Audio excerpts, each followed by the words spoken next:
नमस्कार सभी विद्यार्थियों का हार्दिक स्वागत। आज हम लागत लेखांकन के कॉस्ट का क्लासिफिकेशन यानी क्लासिफिकेशन ऑफ कॉस्ट, लागतों का वर्गीकरण, नया चैप्टर शुरू करने जा रहे हैं।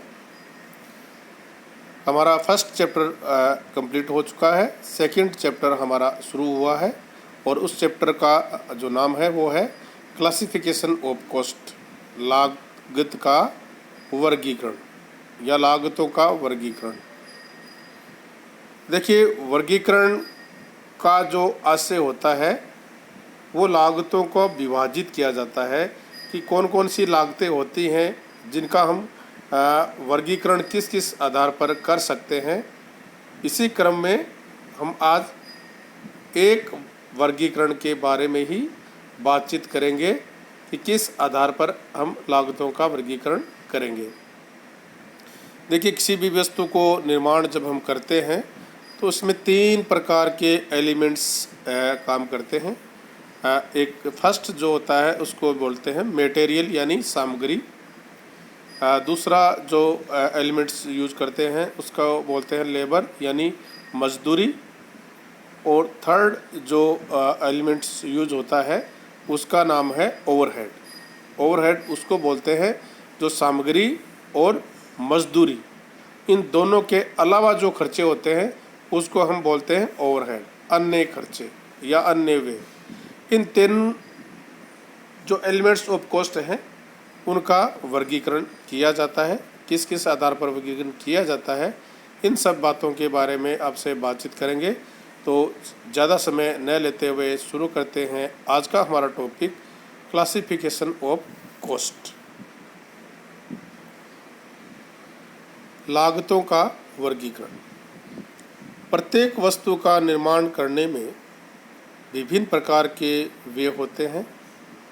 उसी प्रकार सेवा की पूर्ति में भी कई व्यय किए जाते हैं। हम कोई भी वस्तु का निर्माण करते हैं तो उसमें कई प्रकार के खर्चे होते हैं, एक्सपेंसेस होते हैं।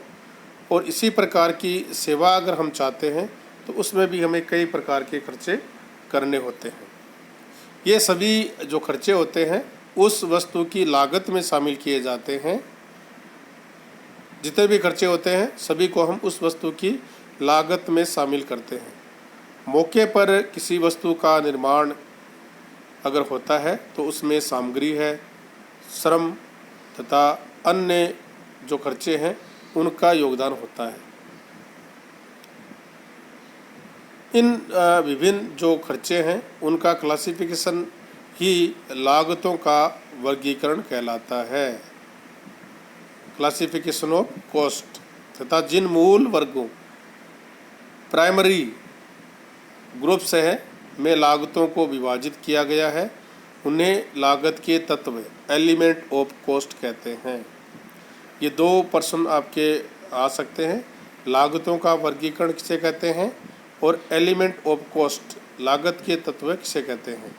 तो क्लासिफिकेशन ऑफ कॉस्ट जो खर्चे होते हैं उनका वर्गीकरण ही लागतों का वर्गीकरण कहलाता है। तथा जिन मूल वर्गों प्राइमरी ग्रुप्स में लागतों को विभाजित किया गया है उन्हें लागत के तत्व कहते हैं। तत्व का अभिप्राय किसी वस्तु के अंग अथवा आवश्यक भाग से है। अतः किसी वस्तु के लागत के तत्वों का आशय उन सभी व्ययों से है जिससे उस वस्तु की कुल लागत बनती है।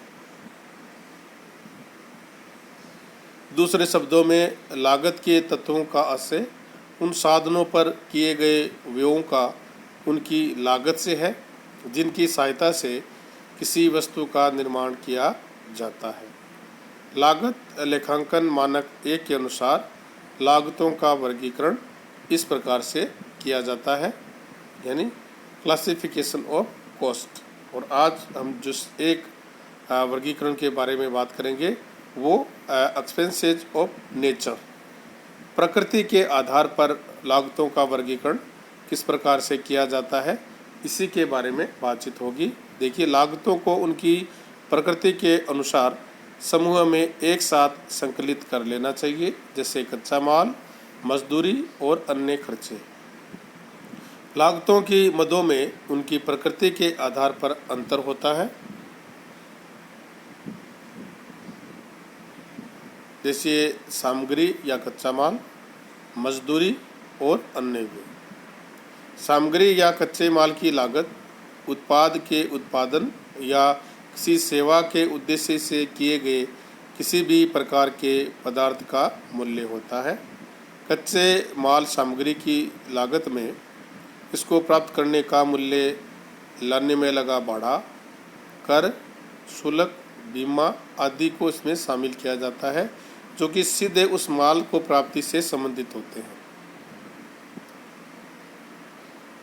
व्यापारिक बट्टे, छूट, शुल्क वापसी, मोडवेट, सैनवेट और ऐसे ही अन्य किसी मध्य में वापसी को सामग्री की लागत निर्धारण करते समय घटा दिया जाता है। श्रम लागत मजदूरी का तात्पर्य स्थायी व अस्थायी कर्मचारियों को उनकी सेवाओं के लिए किया गया भुगतान। श्रम लागत मजदूरी का तात्पर्य स्थायी व अस्थायी कर्मचारियों को उनकी सेवाओं के लिए किया गया भुगतान। देखिए, श्रम लागत में स्थायी कर्मचारियों, अस्थायी कर्मचारियों और ठेकेदारों के कर्मचारियों को भी दिए जाने वाला वेतन व मजदूरी शामिल होती है। वेतन व मजदूरी इसमें शामिल किया जाता है। यहाँ वेतन व मजदूरी के सभी अतिरिक्त ऊपरी लाभ, जैसे कि भविष्य निधि में अंशदान, ग्रेजुइटी, सेवानिवृत्ति पर दी जाने वाली अनुग्रहित राशि, कर्मचारी राज्य बीमा, अतिरिक्त समय में किए गए कार्यों का पारिश्रमिक, ओवरटाइम, प्रोत्साहन, उधारी, बोनस, पुरस्कार, अवकाश के बदले नगद भुगतान, छुट्टियों में कार्य रहित अवधि का वेतन आदि को भी मजदूरी में हम शामिल करते हैं, जिसको हम श्रम लागत, लेबर कॉस्ट जिसको बोलते हैं। और सबसे लास्ट में जो बचता है वो होता है अन्य व्यय। देखिए, एलिमेंट ऑफ कॉस्ट में आपको 3 तत्व, जैसे मैंने बताया था, मटेरियल, लेबर और अन्य व्यय। अन्य व्यय को बोलते हैं ओवरहेड। वे खर्चे जो न तो सामग्री में शामिल किए जाते हैं और न लेबर कॉस्ट में जिसको शामिल किया जाता है। इन सब खर्चों के अलावा जितने भी खर्चे किए जाते हैं उन सब खर्चों को हम अन्य व्यय कहते हैं। और अन्य व्यय का जो एक अलग नाम है वो नाम है ओवरहेड। ओवरहेड उपयोगी वस्तु या सेवाओं के लिए किए गए व्यय और दी गई सेवाओं के लिए भुगतान कार्य करने के लिए दी गई राशि आदि को हम अन्य व्यय उनको माना जा सकता है। उपयोगी जो वस्तु है या कोई सेवा है जिनको आप प्राप्त करना चाहते हैं, उस सेवा या उपयोगी वस्तु को प्राप्त करने के लिए जितना भुगतान किया जाता है, जितनी राशि का खर्चा हम करते हैं उस पर, उन सब को हम अन्य व्यय की श्रेणी में रख सकते हैं। और अन्य व्यय की श्रेणी में जो खर्चे होते हैं उनको हम बोलते हैं ओवरहेड। यानी प्रोडक्ट की जो टोटल कॉस्ट आती है उस कॉस्ट में आपको मटेरियल यूज करते हैं, मटेरियल यूज के बाद में आपका लेबर कॉस्ट आता है, और लेबर कॉस्ट, मटेरियल और लेबर कॉस्ट के अलावा जितने भी खर्चे होते हैं उन सब खर्चों को हम जिसमें शामिल करते हैं उसको बोलते हैं ओवरहेड। तो आपका टोटल कॉस्ट का कैलकुलेशन आपको करना होगा, तो मटेरियल कॉस्ट, लेबर कॉस्ट और ओवरहेड कॉस्ट, इन सबको हम जोड़ देंगे तो टोटल कॉस्ट आपकी आ जाएगी। किसी भी प्रोडक्ट की टोटल कॉस्ट आपकी आ जाएगी। अब इसके अंदर अगर बातचीत करेंगे तो मटेरियल में आपको 3 प्रकार के मटेरियल यूज करने होते हैं। सबसे पहले जिसको कच्चा माल हम बोलते हैं उसको बोलते हैं रॉ मटेरियल। रॉ मटेरियल कच्चा माल होता है, और कच्चे माल को जब हम वस्तु का प्रोडक्शन करने के लिए यूज करते हैं। तो प्रोसेस में जो मटेरियल होता है उसको WIP बोलते हैं, वर्क इन प्रोग्रेस, जो प्रोसेस में चलता रहता है। और प्रोसेस में चलने के बाद में फाइनल जो प्रोडक्ट हमारे पास आ जाता है उसको बोलते हैं फिनिश्ड गुड्स। तो आपके पास कितने प्रकार के मटेरियल हो गए? 3 प्रकार के मटेरियल हो गए, raw material, WIP work in progress और फिनिश्ड गुड्स। ये 3 प्रकार के आपके पास मटेरियल होते हैं। इसके बाद में आपको लेबर कॉस्ट के बारे में बातचीत करें तो लेबर कॉस्ट में आपको 2 प्रकार की लेबर होती है।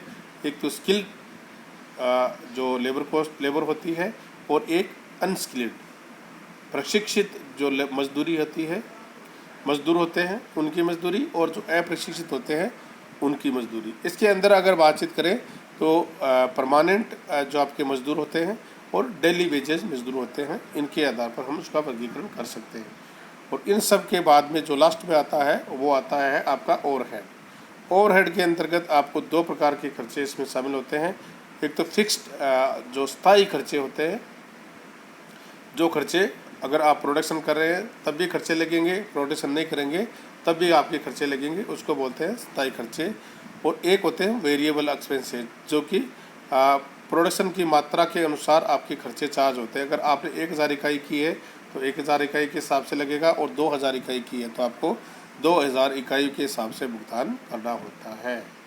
तो इस प्रकार से हम जो खर्चे हैं उनका प्रकृति, व्यय की जो प्रकृति है उसके आधार पर हम इसको वर्गीकरण कर सकते हैं। आप सभी विद्यार्थियों का बहुत बहुत आभार, धन्यवाद कि आप सभी ने पूरा ध्यान से इसको सुना, समझा और ज़्यादा से ज़्यादा इसको शेयर करें ताकि अन्य विद्यार्थियों को भी इसका लाभ मिल सके। धन्यवाद। एक बात मैं आपको और कहना चाहूँगा कि आप जैसे जैसे जितने भी आपको ई कंटेंट तैयार करके सेंड किया जाता है उन सब ई कंटेंट को आप देखें और अपने हिसाब से अपने नोट्स ज़रूर तैयार करें। जो भी बात इस ई कंटेंट में आपको अच्छी लगती है उसको नोट ज़रूर करें, क्योंकि आने वाला जो समय है उसमें आपको इसकी बहुत ज़्यादा ज़रूरत पड़ने वाली है, क्योंकि आपके एग्ज़ाम अभी पेंडिंग है, कभी भी आपके एग्ज़ाम हो सकते हैं। धन्यवाद, बहुत बहुत आभार, थैंक यू।